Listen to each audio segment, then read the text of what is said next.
말라기 3장 7절부터 12절입니다. 할렐루야.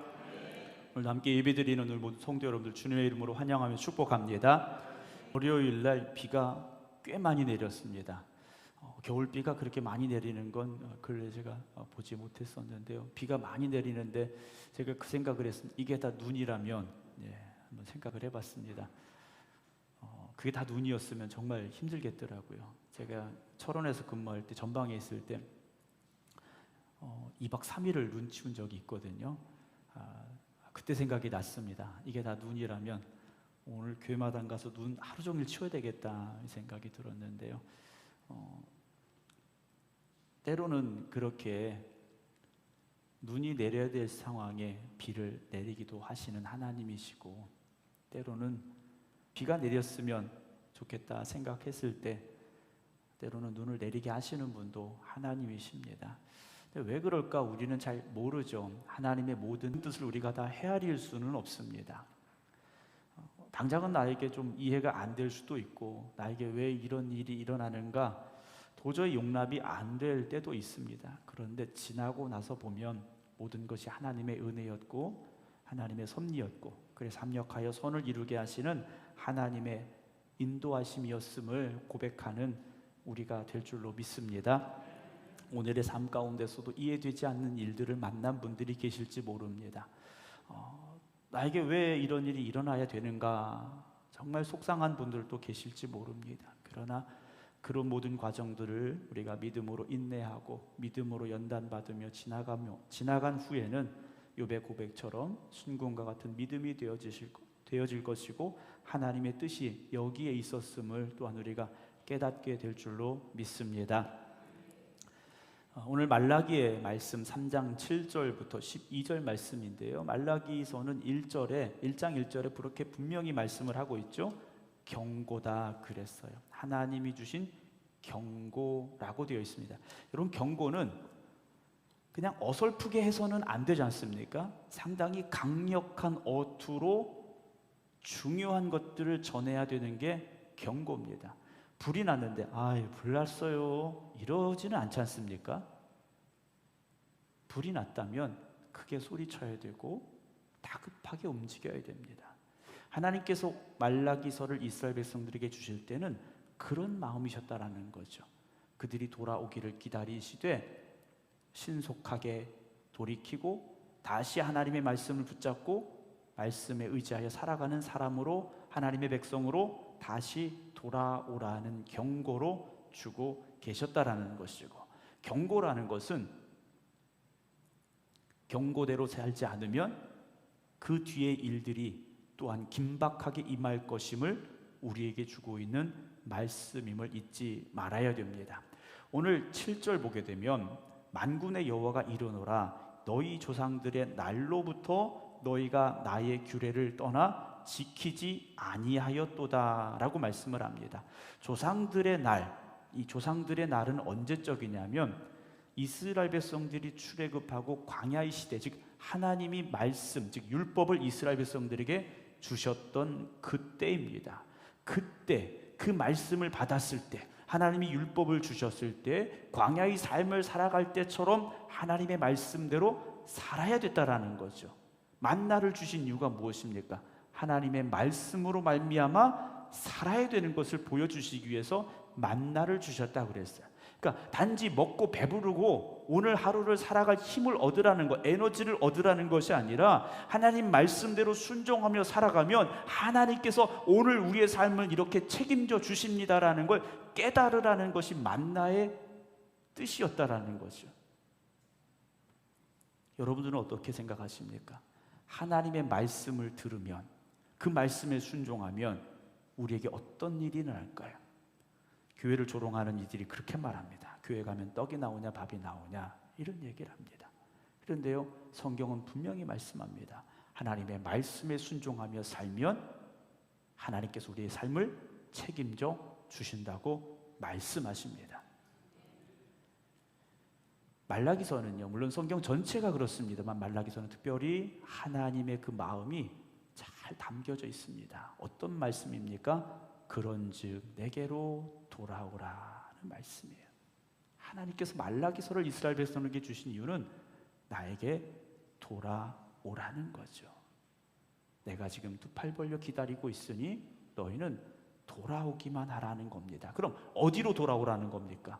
하나님의 말씀 안으로 돌아오라는 것이죠. 말씀대로 살아가는 삶으로 다시 회복되라는 겁니다. 물론 이스라엘 백성들이 지금 현실이 어떻습니까? 나라가 망하고 포로로 끌려갔다가 다시 돌아왔지만 예전 같은 삶이 아니었다라는 거죠. 나라도 온전하지 못했고 먹고 살기 힘들었고 여러 가지로 힘든 것들이 그들 안에 가득했더라는 겁니다. 그럼에도 불구하고 하나님은 이스라엘 백성들에게 내게로 돌아와라 말씀하십니다. 그 다음에 뭐라고 되어 있습니까? 그리하면 나도 너희에게로 돌아가리라. 하나님께서 이렇게 말씀을 하셔요. 우리가 하나님 앞에 돌아갈 때 하나님께서 우리를 품어 안아 주신다라는 거죠. 우리는 그 단순한 진리 앞에 순종함으로 가야 되는데 이스라엘 백성들이 뭐라고 말했습니까? 너희가 이르기를 우리가 어떻게 하여야 돌아가는 것입니까? 라고 물었습니다. 어떻게 해야 돌아갑니까? 우리가 하나님 앞에 돌아가야 된다고 말씀하시는데, 돌아오라고 말씀하시는데 어떻게 해야 돌아가는 겁니까? 라고 이들이 묻습니다. 이들이 하나님의 말씀을 떠나 산 것이요 하루 이틀 된 게 아니지 않습니까? 하루 이틀의 문제가 아니에요. 오랜 세월 동안 하나님을 떠나서 하나님의 말씀을 떠나서 살아왔다라는 거죠. 오늘 우리에게 있어서도 마찬가지입니다. 하나님의 말씀이 삶의 기준이 되시기 바랍니다. 하나님의 말씀이 삶의 기준이 되어져야 됩니다. 왜냐하면 말씀은 변함이 없는데 사실 세상은 변합니다. 그렇죠? 말씀은 2000년 전이나 지금이나 동일한 말씀이에요. 그런데 삶은 어떻게 됐습니까? 2000년 전과 지금은 참 많이 달라졌습니다. 그래서 우리는 생각을 해요. 2000년 전에 또는 4000년 전에 있었던 그 말씀이니까 지금하고는 좀 다르게 적용을 해야 돼 라고 우리는 생각을 하고 그렇게 살아가려 한다라는 거죠. 오늘 본문의 말씀은 특별히 이제 11조에 관한 말씀이 나와 있어요. 어떤 분들이 그래, 아유 목사님 설교 듣고 시험 들었어요 라는 말씀을 하시는 분들이 있어요. 저한테 그러셨다는 건 아니고요. 네. 왜 말씀을 들었는데 시험이 들까요? 말씀을 들었는데 왜 시험이 듭니까? 내 생각하고 전혀 다른 거예요. 너무 달라서 내가 그 말씀을 받아들일 수가 없는 거예요.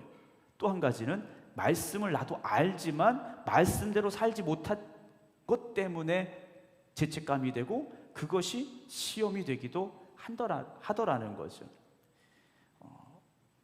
오늘 하나님께서 이스라엘 백성들에게 이렇게 말씀을 하십니다. 어떻게 돌아가는 겁니까? 그랬더니 8절에 사람이 어찌 하나님의 것을 도둑질하겠느냐?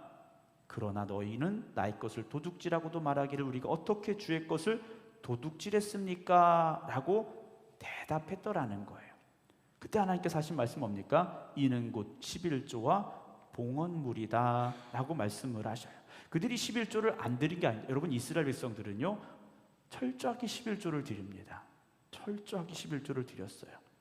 그리고 하나님 앞에 나가 제물도 드렸어요. 그런데 하나님 보시기에 그것은 온전한 11조가 아니었고 온전한 제물이 아니었다라는 겁니다. 하나님 앞에 제물을 드리기는 드렸는데 어떤 제물을 드렸다고 그랬습니까? 흠 있는 걸 드렸다고 그랬죠. 흠 있는 걸 드리면서도 이게 우리의 최선입니다 라고 생각을 했더라는 거예요. 물론 그들의 형편과 처지를 본다면 그거라도 하는 게 어디야 라는 생각이 들 수 있어요. 그렇지 않습니까? 나라가 망했고 그들이 돌아왔지만 온전히 회복된 건 없고 여전히 주변의 나라들로부터 침략받고 공격받고 혼돈의 시대 속에 살고 있는 그들, 안정적인 게 없는 그들에게 있어서 하나님 앞에 정말 말씀에 따라서 온전한 제물을 드린다라는 것이 힘들었을 수도 있어요. 어찌 보면 불가능했을 수도 있습니다. 좋은 건 다 뺏기고 그렇지 못한 것만 남아 있을 수도 있어요. 그래서 그 중에 그나마 나은 걸 가지고 드렸다고 스스로 생각할 수도 있습니다. 그런데 하나님께서는요 그것이 기쁨이 되지 아니하셨다라고 지금 말씀하고 계시다라는 거죠. 여러분 우리의 삶이 문제가 생겨서 즉 삶이 무너져서 예배가 무너지느냐? 아닙니다. 어떤 분들은 목사님 삶이 너무 힘들어서 예배를 드리는 일, 신앙생활하는 일이 이렇게 힘들어요 라고 말씀을 하십니다. 그런데 예배가 무너졌기 때문에 삶이 무너진 겁니다. 여러분, 삶이 무너져서 예배가 무너지는 게 아니라 예배가 무너져서 삶이 무너지는 겁니다. 이스라엘의 역사가 거기에 있다라는 거죠. 그들의 예배가 회복이 되어지면, 그들의 신앙이 회복이 되어지면 하나님이 어떻게 하십니까? 회복시켜 주셨어요. 그런데 예배가 무너지고 그들의 신앙이 무너지면 하나님이 그들을 떠나셨더라는 거죠. 말라기 시대 예배를 드림에 있어서 심각한 문제는 무엇이냐? 흠 있는 재물이 문제가 아니라 그걸 드리고도 만족하는 그들 스스로의 마음의 문제가 있었다라는 겁니다. 11조는 무엇이냐? 하나님이 하나님 되심을 고백하는 예물이 11조라는 거죠. 요즘은 11조에 관한 설교하는 것도 목사님들이 부담스러워하고 11조에 관한 설교를 듣는 것도 그렇게 기뻐하지 않는 시대가 됐습니다. 왜냐? 돈 이야기하는 거예요. 교회 갔더니 또 돈 얘기하더라고. 세상에서도 돈 때문에 힘든데 교회 갔더니 돈 얘기하더라. 여러분, 11조는 돈 얘기를 하는 게 아닙니다. 그래도 돈인가요? 11조는요 돈 얘기를 하는 게 아니에요. 11조는 하나님과 우리의 관계에 대한 정의를 온전히 내려야 된다는 것에서부터 시작이 된다는 거죠. 예수님께서 그런 말씀하셨어요. 한 사람이 두 주인을 섬길 수 있다고 그랬습니까? 못한다고 그랬습니까? 못한다고 그러셨어요. 혹 이를 미워하고 저를 사랑하거나 혹 이를 중히 여기고 저를 경히 여김이라 하시면서 너희가 하나님과 재물을 겸하여 섬기지 못한다 그러셨어요. 여러분, 오늘 우리의 신앙에 있어서 하나님이 계셔야 될 자리를 가장 강력하게 도전하고 있는 것이 뭐냐면 돈입니다. 하나님이 계셔야 될 자리를 가장 강하게 도전하고 있는 게 돈이라는 거예요. 여러분, 그렇게 생각 안 하십니까? 돈 앞에 장사 없다고 말하지 않습니까? 여러분, 헌금의 문제를 단순히 돈의 문제로 생각하지 마시고요, 내가 하나님을 하나님의 자리에 진정으로 모시고 있는가, 하나님이 하나님의 자리에 계신 신앙생활을 하고 있는가 라고 우리가 한번 생각해 봐야 된다는 거죠. 그럼 하나님께서 11조 하라고 하셨을까 하는 거죠. 11조를 하게 했던 첫 번째 목적이 무엇입니까? 그 당시 성전을 섬기고 있던 대제사장들과 레위지파를 위하여 드리게 하셨던 것이 11의 1조의 첫 번째 의미입니다. 그래서 레위지파에게는 땅을 안 주셨다고 그랬어요. 그래서 땅을 안 주셨지 않습니까? 그런데 나중에 어떻게 됩니까? 11조를 드리는 숫자가 줄어들고 11조의 의미가 퇴색하면서 레위인들이 어떻게 합니까? 먹고 살기 위해서 사사기에 보면 어떻게 합니까? 개인의 제사장이 되기도 하고 돈을 벌러 가기도 하고요, 무너지는 성전의 모습을 우리가 보게 된다라는 거죠. 또 이스라엘 백성들이 11조를 드리는 의미가 또 무엇이냐면 성전에 나아가기 위한 준비입니다. 그들이 성전에 한번 가려면요 오랜 시간과 또 여러 가지 많은 일들이 필요했다라는 거죠. 예물도 준비해야 되고 또 한 가지는 무엇이냐? 고아와 과부를 위한, 나그네를 위한 11조도 드렸다라는 거죠. 그래서 그 당시에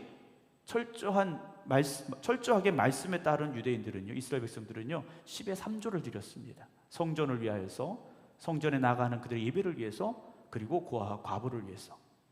어떤 이들은 말해 그건 구약의 말씀이죠 라고 말합니다. 그럼 유대인들은 지금 11조를 할까요, 안 할까요? 하지 않습니다. 그렇죠? 성전을 위한 11조는 하지 않아요. 왜냐? 제사장이 없기 때문에. 그럼 그들은 뭘 하느냐? 고아와 과부를 위한 11조를 합니다. 지금도 철저한 유대인들은 고아와 과부를 위한 11조를요 온전히 드리려고 하고 있다라는 거예요.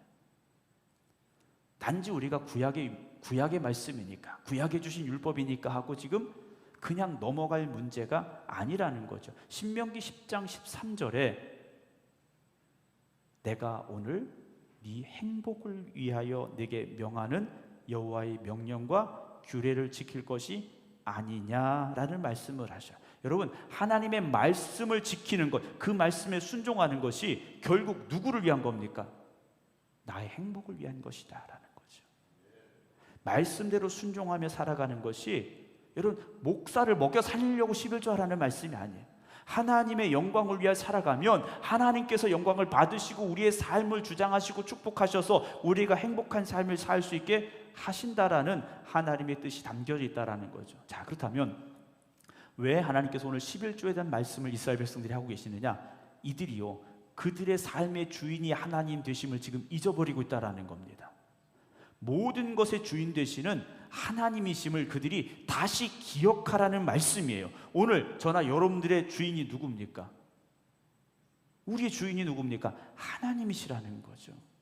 우리 인생의 주인은 하나님이 되셔야 됩니다. 그게 우리의 신앙의 고백이라는 거죠. 내 인생의 주인이 하나님이시라면 내 몸과 내 모든 소유도 누구 겁니까? 하나님의 것이지 않습니까?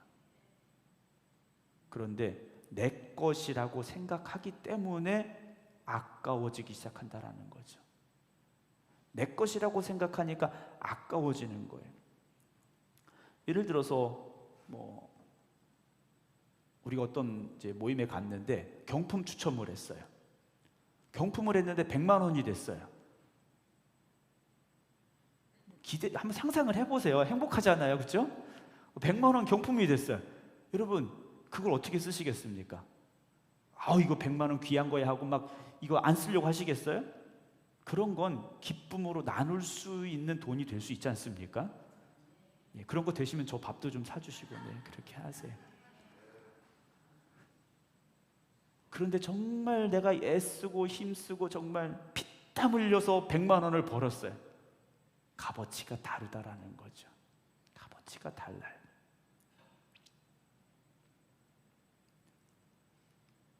헌금을 할 때 내 것을 하나님께 드린다고 생각하면 아까워지기 시작합니다. 그러나 하나님의 것을 하나님께 다시 드리는 것입니다 라고 고백하면 그건 전혀 아까울 필요도 없고 아까워서도 안 되지 않습니까? 여러분, 병원에 가면 아파서 병원에 갔어요. 치료비를 내야 되지 않습니까? 병원에서 공짜로 고쳐주지 않습니다. 치료비를 내야 돼요. 예전에 제가 아는 목사님이 급성 간경화가 와서 아드님에게 간 이식 수술을 받게 된 적이 한 20년 전입니다. 벌써 20년 전인데 지금은 이제 건강하게 살고 계신데 아들 중에 이제 한 분의 간을 이식을 받았어요. 한 분은 맞질 않아서 한 분의 간 이식을 받았는데 그 당시에 9천만 원이 들었습니다. 20년 전에. 그럼 9천만 원이 중요합니까? 생명을 다시 얻은 게 중요합니까? 우리 9천만 원이 없어서 살고 싶어도 할 수가 없어요. 이렇게 생각하지 마시고요. 생명보다 소중한 건 없지 않습니까? 우리나라 네노라는 기업의 총수가 오랫동안 병실에 그냥 누워있다가 돌아가셨는데 그분이 돈이 없어서 그렇게 되셨겠습니까? 그렇지 않다라는 거죠. 여러분, 헌금이라는 것은 하나님의 것을 하나님께 다시 드리는 거예요. 욥이 고난을 당했을 때 재산 다 잃었지 않습니까? 자식도 다 죽었어요. 그때 뭐라고 말합니까? 내가 어머니 뱃속에서 어떻게 나왔다고 그랬습니까? 알몸으로 나왔다고 그랬어요. 알몸으로. 그러니까 돌아갈 때도 어떻게 간다고요? 알몸으로 돌아갈 것이다 그랬습니다. 그러면서 욥이 아주 위대한 고백을 하죠. 주신 이도 여호와시고 거두어 가신 분도 여호와시다. 그래서 오직 여호와 이름이 찬송을 받으셔야 된다 그랬어요. 여러분, 우리가 집을 사면 등기 권리증이라는 걸 이제 주지 않습니까? 땅을 사거나 이런 등기 권리증이라는 게 있어요. 이게 소유권이 누구에게 있다는 겁니까? 나한테 있다라는 거잖아요. 나한테 있다라는 겁니다. 그러면 내가 죽어도 내 겁니까? 죽으면 내 게 아니지 않습니까? 내가 등기 권리증을 아무리 소중히 생각해서 내가 죽어서 내 관에다 넣어라 그래도 내 게 아니지 않습니까?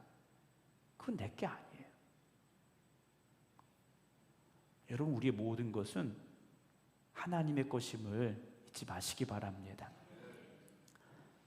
그런데 온전한 11조만 드리면 다냐? 아니죠. 그 나머지 것도 누구 겁니까? 자, 예를 들어서 100만 원을 벌어서 11조 10만 원을 했어요. 나머지 90만 원이 남았습니다. 이 90만 원은 누구 겁니까? 네, 알기는 알지만 뭐라고 말을 못 하시겠죠? 네, 나머지 90만 원도 누구 겁니까? 하나님의 거지 않습니까? 그러면 하나님의 것을 어떻게 써야 되겠습니까? 하나님이 기뻐하시는 대로 써야 된다라는 거죠. 여러분, 그 생각을 가지면 우리의 삶이 단순해질 수 있고 행복해질 수 있습니다. 그런데 이걸 내 것이라고 생각하는 순간 생각이 많아질 수밖에 없어요.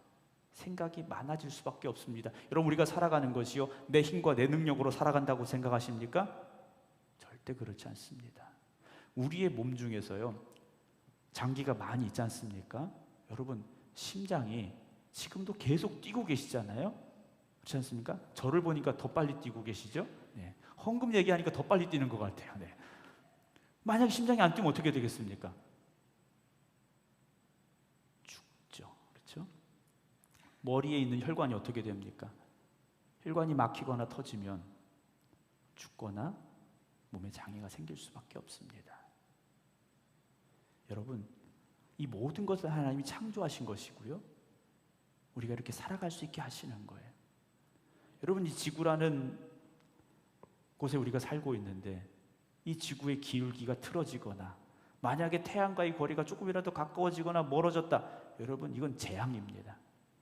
그냥 끝나는 거예요.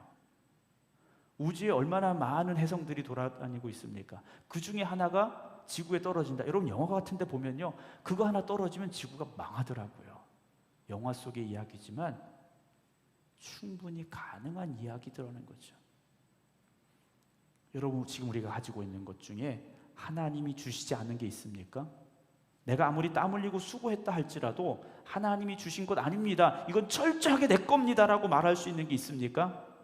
여러분, 잘못 생각하고 계신 거예요. 하나님이 우리에게 지금까지 살아올 수 있는 은혜를 주신 것, 이걸 잊지 마시기 바랍니다. 지금까지 지내온 것 하나님의 은혜지 않습니까? 우리는 하나님의 은혜로 살아온 것이고 은혜로 살아야 될 사람들이라는 거죠. 11조라는 고백은요, 내 모든 것이 하나님께로부터 왔습니다라는 고백이에요. 우리가 물질을 통하여서 하나님의 통치자 되심을 고백할 수 있어야 됩니다. 자, 탕자의 비유를 보면요, 이 둘째 아들이 어떻게 합니까? 아버지, 내가 받아야 될 유산이 있는데 그거 먼저 주세요 그랬어요. 아버지가 엄연히 살아있는데 나한테 주세요 그랬어요. 누구 거라는 겁니까? 내 거라는 거예요. 내 거라는 겁니다. 그래서 어떻게 합니까? 진짜 자기 마음대로 다 써버렸어요. 나머지 가지고 하나도 없어지니까 돼지 키우러 갔는데 그것도 마음대로 할 수 없는, 그래서 그 꼴 돼가지고 어디로 돌아옵니까? 아버지에게로 돌아왔다라는 말씀을 우리가 알고 있지 않습니까? 우리가 예물을 드림에 있어서 하나님의 하나님 되심을 고백하는 예물 될 수 있기를 주님의 이름으로 축원합니다. 어떤 교회에서는 사실 헌금을 드려도 그 이름을 이제 예배 시간에 공개적으로 이렇게 읽지를 않으시는 교회들도 있어요. 물론 뭐 대형 교회가 되면 전혀 불가능한 얘기입니다. 교인이 뭐 1,000명, 2,000명 되는데 그거 다 예배 시간에 읽을 수도 없는 거고요. 또 주보에조차도 게시 안 하는 교회들도 있습니다. 왜 그럴까 생각을 해보면, 하나님의 것을 하나님 앞에 드렸으니 내 이름을 낼 필요는 없겠다라는 그런 의미일지도 모릅니다. 물론 뭐 거의 긍정적인 면도 있고 또 그렇지 않은 면도 있긴 합니다만, 우리가 어떤 곳에 이제 헌금을 하게 될 때가 있어요. 교회가 아니라, 본인이 출석하는 교회가 아니라 다른 어떤 교회나 다른 곳에 이제 헌금을 하게 되는 경우가 있어요. 요즘 그런 분들도 있더라고요. 어차피 하나님 앞에 드리는 11조니까 교회다 안 하고 다른 곳에 보내서 그걸 잘 쓰게 하는 경우도 뭐 하나님이 다 영광 받으시는 거니까 라는 생각을 할 수 있습니다. 그런데 거기에서 우리가 한 가지 좀 조심스럽게 생각해야 될 것이 뭐냐면, 선교비를 받는 곳에서 누구로부터 받았다라는 생각을 가지게 될 가능성이 좀 있다라는 거예요. 그거를 주의해야 된다라는 거죠. 저희 교회도 이제 선교비를 보내고 있는데, 이제 올해도 연말이 되고 이제 새해가 되면서 이렇게 또 저희가 이렇게 보냅니다라고 제가 전화를 드렸어요. 근데 저한테 감사하시는 것 같더라고요. 그 절대 아니라고 그랬어요. 저희 교회에서 성도님들이 헌금해서 목사님네 교회를 위해서 보내드린 겁니다라고 제가 몇 번을 말씀을 드렸어요. 여러분, 헌금으로 나를 내세우려고 하는 것이 되어서는 안 된다라는 거죠. 하나님의 것이지 않습니까?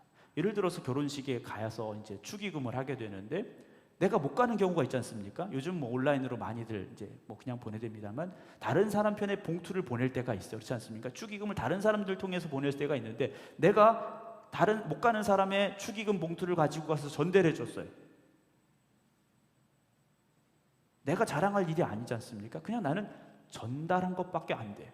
여러분, 우리가 하나님의 돈을 씀에 있어서도 그러한 고백을 가지고 할 수 있어야 되리라 생각을 합니다. 또한 우리가 왜 11조를 해야 되느냐? 내가 진짜 사랑하고 있는 게 뭔가를 깨달으라는 말씀이에요. 내가 정말 사랑하는 거, 내가 정말 소중하게 생각하는 게 뭐냐라는 거죠. 마태복음 6장에 예수님께서 그런 말씀하십니다. 네 보물 있는 그곳에는 뭐가 있다고 그랬습니까?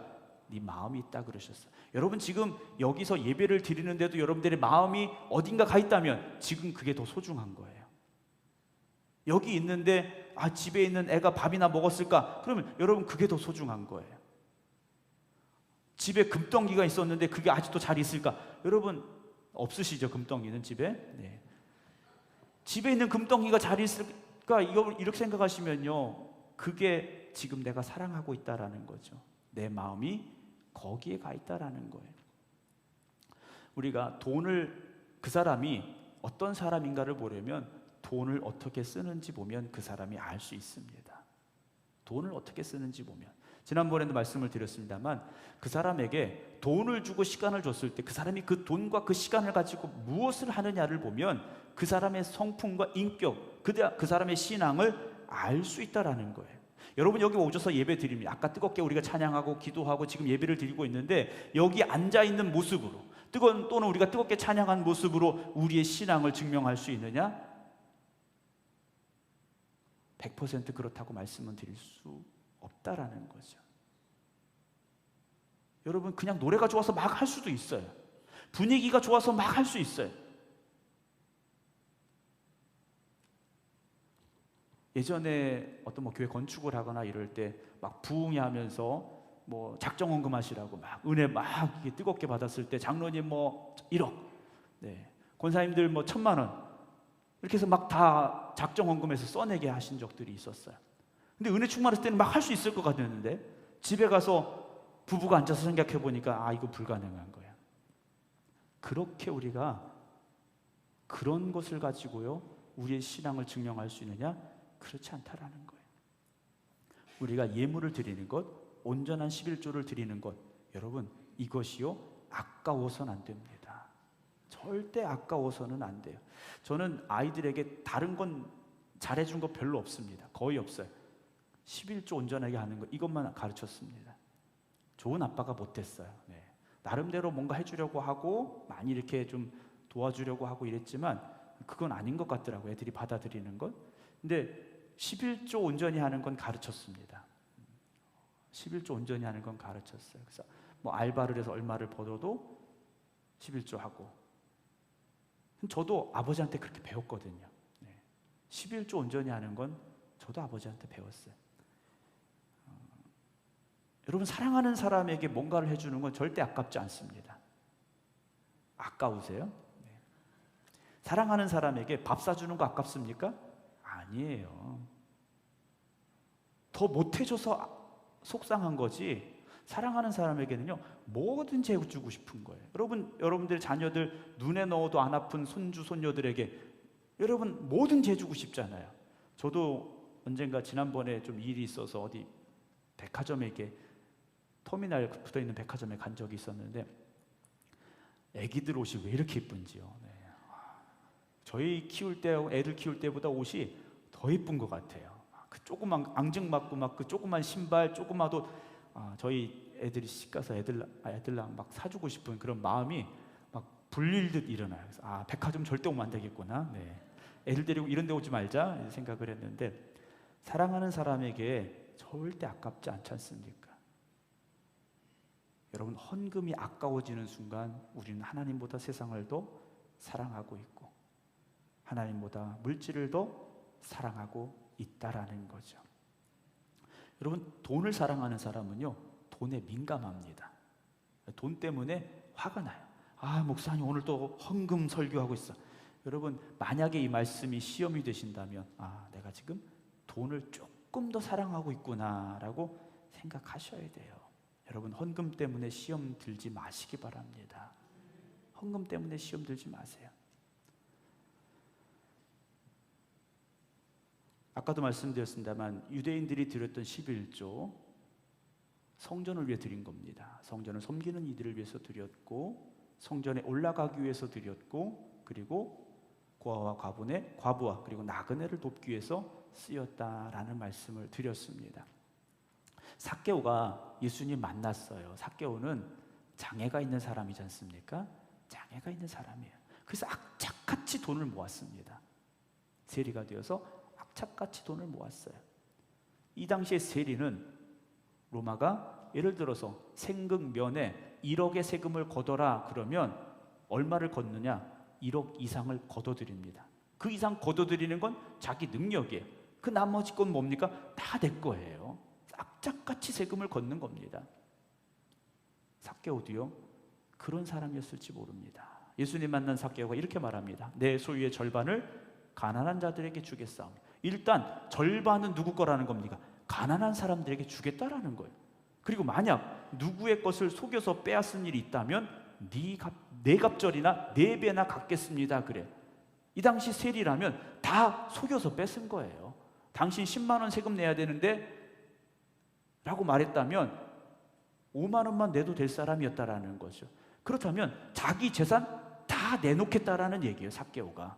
왜 그랬습니까? 예수님 만나고 나니까 진짜 중요한 것이 무엇인가를 깨닫게 됐더라는 거죠. 이제는 돈으로 사는 사람이 아니라 천국의 기쁨을 가지고 은혜로 사는 사람으로 바뀌어 갔다라는 겁니다. 오늘 우리가 그런 삶이 되기를 주님의 이름으로 축원합니다. 9절 보면요, 너희 곧 온 나라가 나의 것을 도둑질하였으므로 너희가 저주를 받았다라고 말씀하십니다.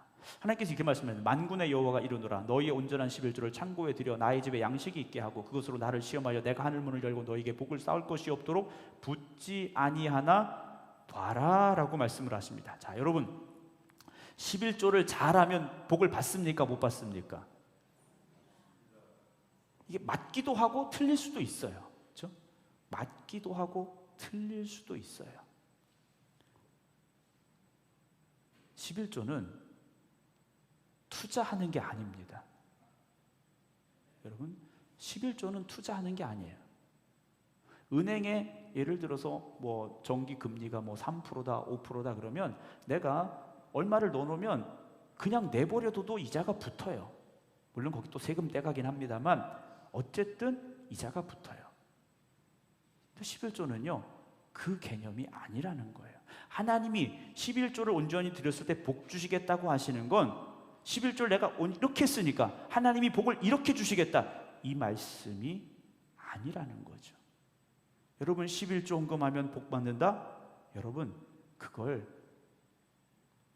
우리가 세상의 공식처럼 생각해서는 안 됩니다. 평생 동안 온전한 11조를 했는데도 여전히 물질의 어려움을 당하고 계신 분도 계세요. 노년에도 힘들게 사시는 분들이 있어요. 11조 안 해도요, 더 심각하게 말씀을 드리면 예수 안 믿어도 떵떵거리며 잘 사는 사람도 많이 있습니다. 그렇지 않습니까? 여러분, 우리에게 주어진 그 물질이라는 것이 11조의 결과냐 아니냐, 지금 그 말씀을 예수님께서 오늘 말라기를 통해서 하나님께서 하시는 말씀이 아니라는 거예요. 11조를 해서 복 받는다. 여러분, 그것이 아닙니다.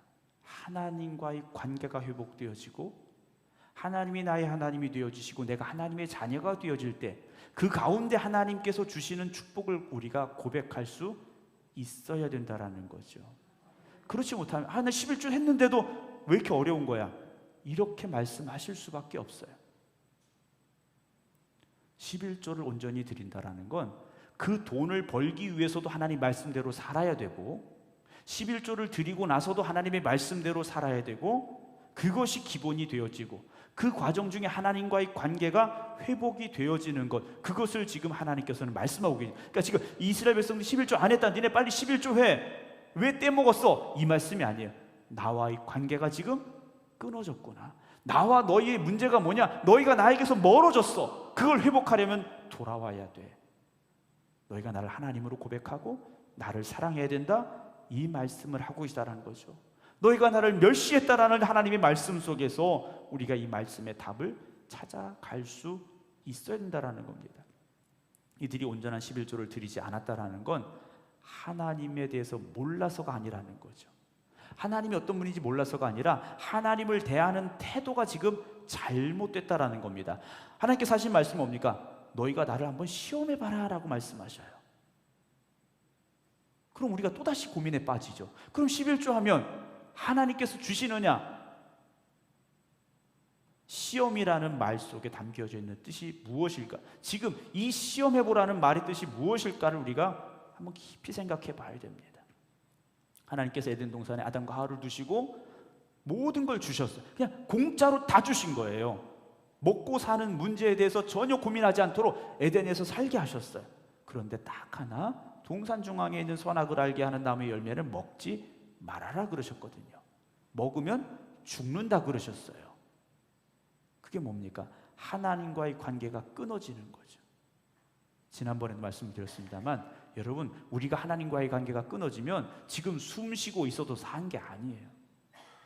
우리가 그냥 멀쩡하게 돌아다녀도 이건 살아있는 게 아니라는 겁니다. 하나님을 하나님으로 인정하셔야 돼요. 11주를 통하여 하나님을 시험해보라는 이 말씀은 우리의 믿음을 한번 증명해보라는 말씀입니다. 믿음을 한번 증명해보라는 거죠. 어떤 분이 이제 예전에 이제 천목회지에서 그런 말씀 질문하셔서, 목사님 11조를 해야 되는데 남편이 신앙생활 안 했어요. 11조를 해야 되는데 어떡합니까? 다 드릴 수는 없고 어떻게 합니까? 이렇게 질문하시더라고요.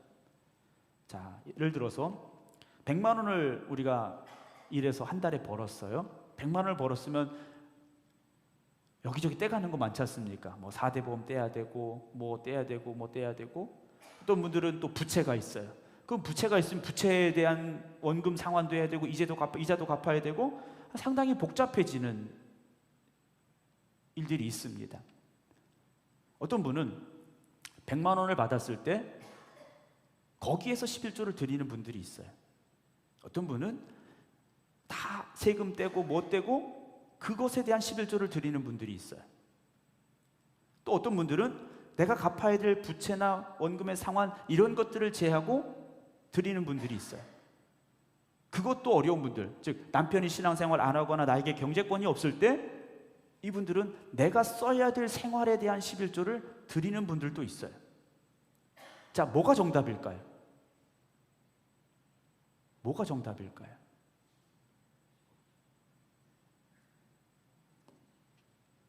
여러분, 그 정답을 아셔야 되죠. 네. 하나님이 기뻐하신 나의 온전함을 드릴 수 있는 11조가 되시기 바랍니다. 100만 원을 벌어서 그 중에 11조를 드리든, 아니면 정말 4대 보험 떼고 뭐 떼고 정말 거기에서 11조를 드리든, 정말 내가 갚아야 될 부채가 있고 그런 것들을 떼고 드리는 11조이든, 정말 내가 어쩔 수 없는 상황에서 나의 생활의 11조를 드리든 하나님을 하나님으로 고백하는 11조를 드리시기 바랍니다. 이걸 세금 내듯이 드리지 마십시오. 11조를 여러분 세금 내야 하는 것처럼 드리지 마시라는 말씀이에요. 하나님을 하나님으로 고백할 수 있는 예물, 그것이 온전한 11조임을 믿으시기 바랍니다. 공중의 새를 보라, 심지도 않고 거두지도 않고 창고에 모아들이지도 아니하되 너희 하늘 아버지께서 뭐 하십니까? 기르시나니 너희는 이것들보다 귀하지 아니하냐.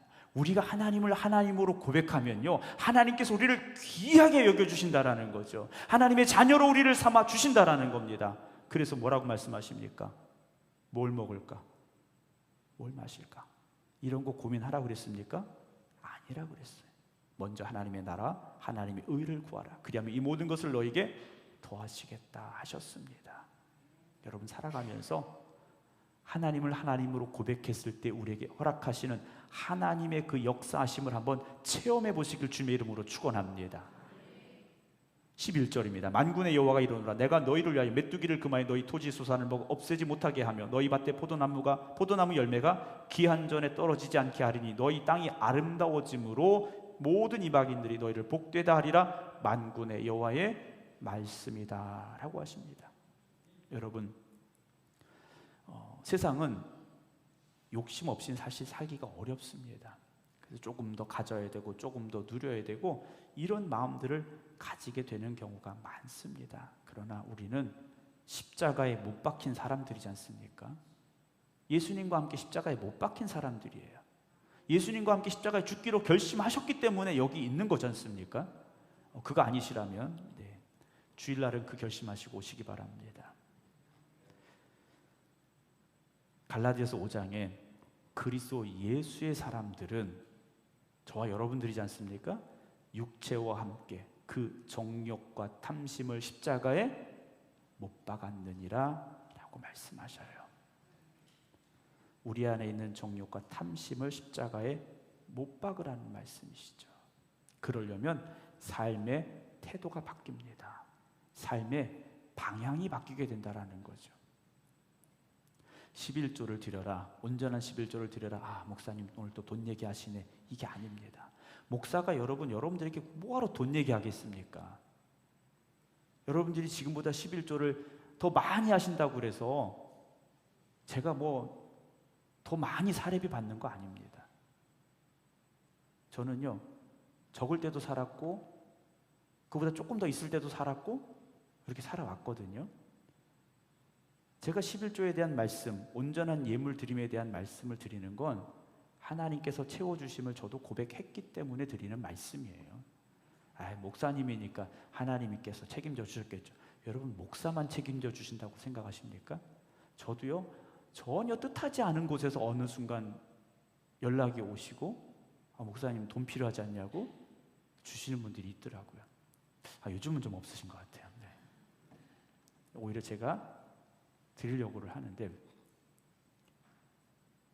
여러분, 하나님은 만나를 예비하고 계십니다. 하나님은요, 만나를 예비하고 계셔요.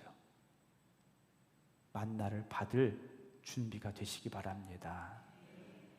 예물을 드리면 여러분 기쁨이 되셔야 됩니다. 절대 헌금은요, 여러분 억지로 드리지 마십시오. 억지로 드리지 마세요. 물론 여러분들이 헌금을 드리면 재정부에서 다 계수를 합니다. 정확하게 명단과 금액이 나와요. 근데 저는 사실 매주 이렇게 장부를 정리해서 주십니다. 매주 결산을 주시는데 잘 안 봐요. 주부에 실기 위해서 명단은 보는데 액수는 사실 잘 안 보려고 합니다. 11조를 얼마 하셨는지, 감사금을 얼마 하셨는지 잘 안 보려고 그래요.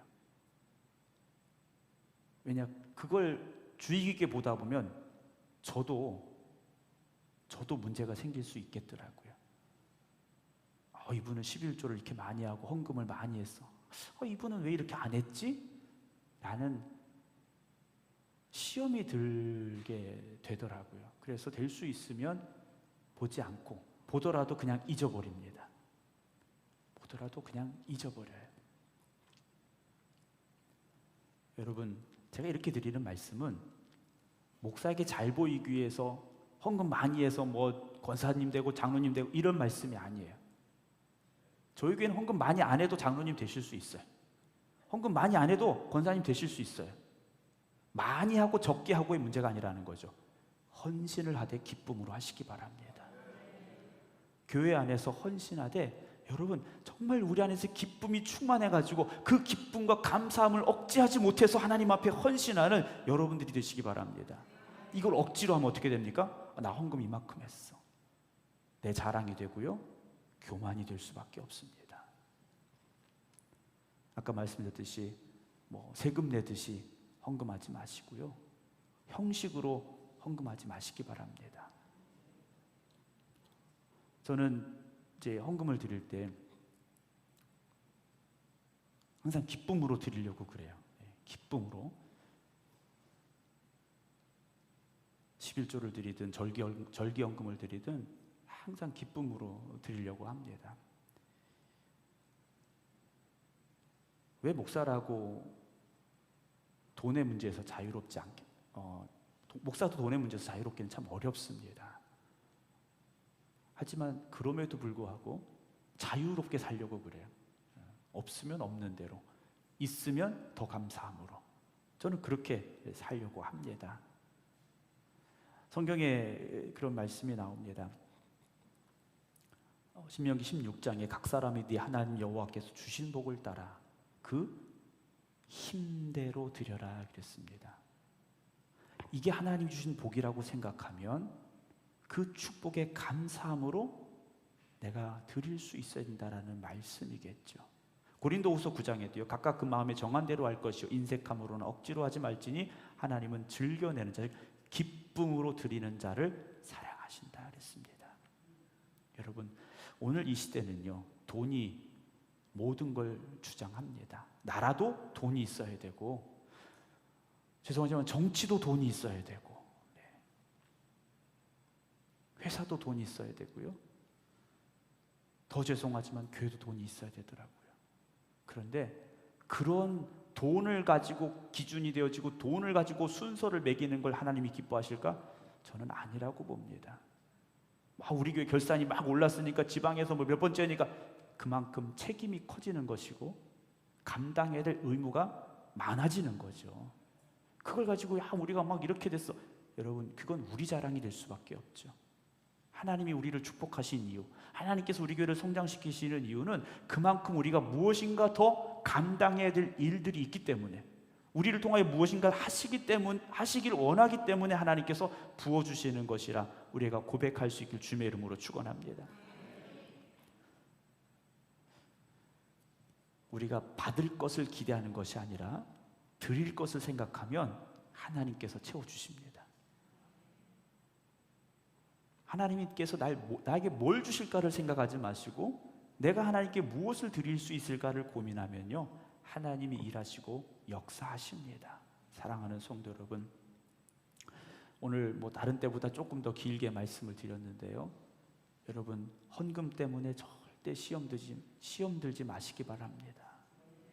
우리 교회는 헌금 못하면 사람 대접도 안 해줘. 제가 들었던 얘기예요.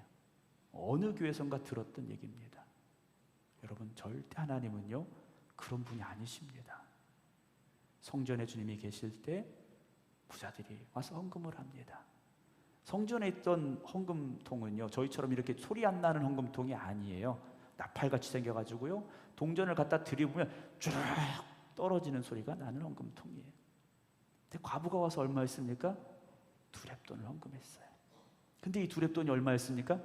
자기의 전부라고 주님 말씀하셨지 않습니까? 액수의 많고 적음이 아니라 나를 온전히 하나님 앞에 드리는 헌신이 있기를 주님의 이름으로 축원합니다. 내가 이번에 11조를 얼만큼 했어, 이게 아니라 하나님이 나를 이렇게 축복하셨어 라는 고백이 되시기 바랍니다. 사랑하는 성도 여러분, 우리 생극교회가 하나님이 기뻐 받으시는 교회 되기 위해서는요, 저도 여러분들도 하나님께 온전한 헌신자들이 되어져야 됩니다. 나의 주인은 하나님이십니다. 우리 교회 주인은 하나님이십니다. 우리는 하나님의 영광을 위해 달려가는 사람들입니다. 고백할 수 있기를 소망합니다. 다시 한번 당부드립니다. 여러분, 하나님이 기뻐 받으시는 11조 드리시기 바랍니다. 하나님께 영광 올려드릴 수 있는 예물이 되시기 바랍니다. 그 중에 최고의 예물은 우리 자신입니다. 여러분들이 헌신하시기 바랍니다. 여러분, 밥을 해도 기쁨으로 하시고, 청소를 해도 기쁨으로 하시고, 찬양을 해도 기쁨으로 하시고, 전도를 해도 기쁨으로 하시고요, 이곳에 예배 드릴 때도 기쁨으로 하시기 바랍니다. 그래서 모든 것이 하나님께 영광 올려드릴 수 있는 우리 생극교회 되어지기를 주님의 이름으로 축원합니다. 기도하겠습니다.